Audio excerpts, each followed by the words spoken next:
I've heard in the south things cost quite a bit more, and then in the north things get quite a bit cheaper. Oh no, don't ask the public. Oh my gosh, that was so mean to Wills. I feel so bad for him.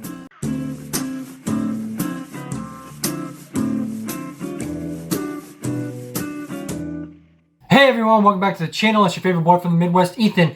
And today we're going to be taking a look at something that I didn't even know existed in the UK until recently. As many of you guys know, I talked to a lot of you guys through Instagram, Discord, and the YouTube comments. Something that was recently brought up to me though that I was completely unaware of was the fact that there is a divide in England called the North-South. So today we're going to be checking out Jay Foreman's video on this. He's a super funny Brit. I really like him. And we're going to look more into exactly why is there a North-South divide in England. As always though, guys, you know what to do. Like, share, and turn that notification bell on if you haven't, so you don't miss out any of the content that I'm putting out. If you're new to the channel, watch the video through. If you liked it, then please consider subscribing and joining this awesome YouTube family we have. Like I just mentioned, I have an Instagram and Discord that you guys can message me directly. Give me recommendations for future content. I also have a P.O. box for anyone who's interested in that. As always, all that information is down in the description below. With that being said, guys, let's get into this video and learn where the North-South divide is. Am I a northerner or a southerner? That's easy. How do you pronounce this word? Biv. Welcome to Map Men. We're the men. Bath. And here's the MIP.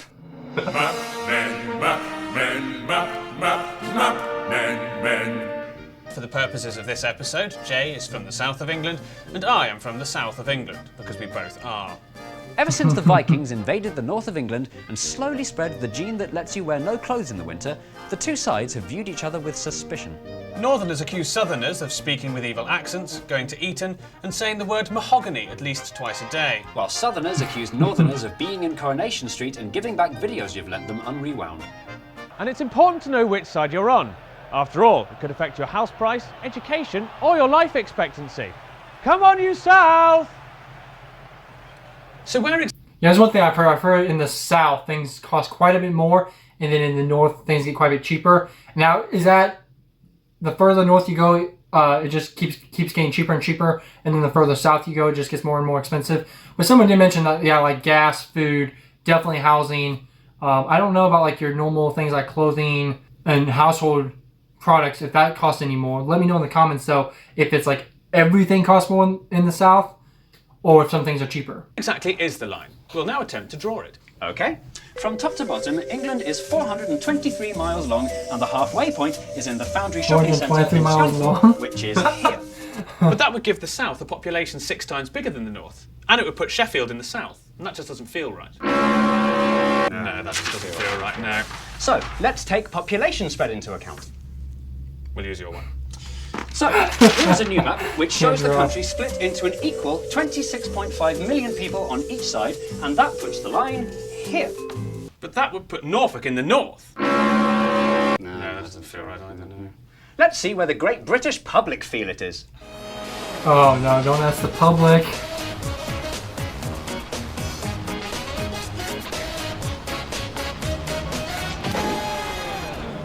Well, our results were pretty inconclusive. Londoners drew the line immediately north of Watford, Geordies drew the line immediately south of Sunderland. and people from Birmingham kept insisting there's a place called the Midlands. So people are idiots. What we need is a geography teacher. I don't know what type of coat that is, but that guy looks really great in that. In 2007, a proper academic study was carried out by Why is it Professor upside Danny down? Dorling, taking a range of cultural and economic factors into account. This is the line he came up with. What's noteworthy is that the line goes up at an angle, which puts Leicester, which is further north than Coventry, in the south, and Coventry, which is further south than Leicester, in the north, and That's vice really versa. interesting. And we can tell that Professor Dorling did his research properly, because the line is incredibly squiggly indeed. So now, no matter where we live, we all know exactly which side of the line we're on. Thanks, Danny! But here at Map Men, we think we've spotted something of a trend. It seems pronounced north-south divisions don't just affect England. Many countries have top-bottom rather than sidey-side splits. New Zealand's North and South Island hate each other.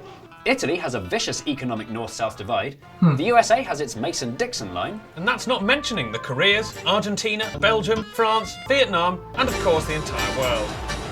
So, why north-south? Is it climate? Physiological bias towards top-bottom rather than sidey-side? Or is it just because lots of countries are tall rather than fat? Or is this theory just complete bollocks? We don't know, but why not argue about it in the comments section? I will. Oh, I forgot Wales again. Wales doesn't count. Mahogany, mahogany. Oh my gosh, that was so mean to Wales. I feel so bad for him. So anyway, guys, this was more of a video showing kind of where the line is. Comment below if you agree with it. I feel like it's probably not a true line. I feel like certain areas people disagree on where it would be. But anyway, guys, just comment below what you think it is. And also comment below if this is a legit thing. Like, is there a big divide between the North and the South over there? Is it still going on currently, or is it just a thing of the past? Because I do know after I was talking with one of you guys on Instagram, they mentioned that...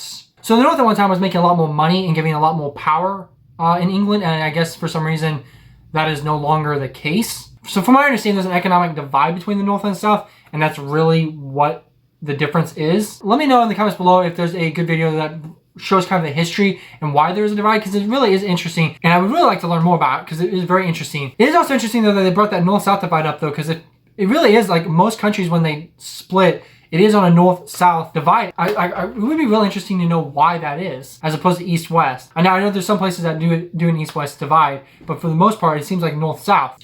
Anyway, guys, that's all I have for this video. This video was just kind of to see if this North-South thing was even true, which it kind of sounds like it is. I definitely would like to learn more about it, though. More about like the history and the economic reasons of why it happened. I am going to ask, guys, if this is a touchy subject, please be nice to one another in the comments. I am just trying to learn more about this, and maybe through the comments we can educate one another on what this really is. I'm just asking, please be nice and don't be mean to other people. Anyway, guys, that's all I have for this video. I hope England wins on Sunday. Please be safe, take care, and I'll catch you guys in the next one.